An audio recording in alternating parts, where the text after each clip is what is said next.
Good evening everyone. গতকালকে বলেছিলাম যারা নতুন পেন্টিং শিখতে চান অথবা ঘরে বসে শখের বসে নিজে করতে চান তারা প্রাথমিকভাবে কি কি নিয়ে শুরু করতে পারেন বা কোনগুলো কিনতে পারেন, কত দাম, সেগুলো নিয়ে আমি ভিডিও করব একদম শুরু থেকে। সো আজকে প্রথম ভিডিও নিয়ে চলে এলাম। আজকে আমি দেখাবো যে আপনারা প্রথম দিকে কি কি কিনতে পারেন।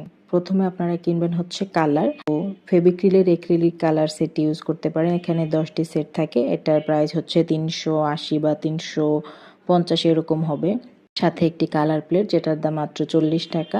লাগবে এক সেট ব্রাশ যেটার দাম 200-এর মতো, 200-250 এরকম।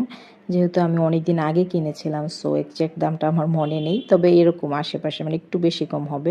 আর লাগবে হচ্ছে পেন্টিং বুক অথবা স্কেচ বুক। পেন্টিং এর জন্য কিন্তু আলাদা পেপার থাকে যেগুলো একটু ভারী হয়, নর্মাল কাপড় পেপার থেকে একটু ভারী হয়। এগুলোতে রংটা ভালোভাবে ব্লেন্ড হয়, বসে। এক সাইডে রং আর এক সাইডে লাগে না, কারণ দুই সাইডেই আপনি পেন্টিং করতে পারবেন। সো যারা নতুন আছেন তারা অনেকেই জানেন না যে কোন নোটবুকগুলোতে আপনারা পেন্টিং করবেন। সেগুলো হচ্ছে এগুলো। এটার দাম 100 থেকে 150-এর মতো। তো এটা হচ্ছে আমার প্রথম পেন্টিং রং তুলি দিয়ে। এটা ছিল সেকেন্ড। আজকে এ পর্যন্তই। নেক্সটে চলে আসবো কালার কিভাবে পেপারে ইউজ করবেন অথবা ব্রাশ দিয়ে ইউজ করবেন, কোন ব্রাশের কী কাজ, এগুলো নিয়ে। সবাই ভালো থাকবেন, সুস্থ থাকবেন। সে পর্যন্ত আল্লাহ হাফিজ।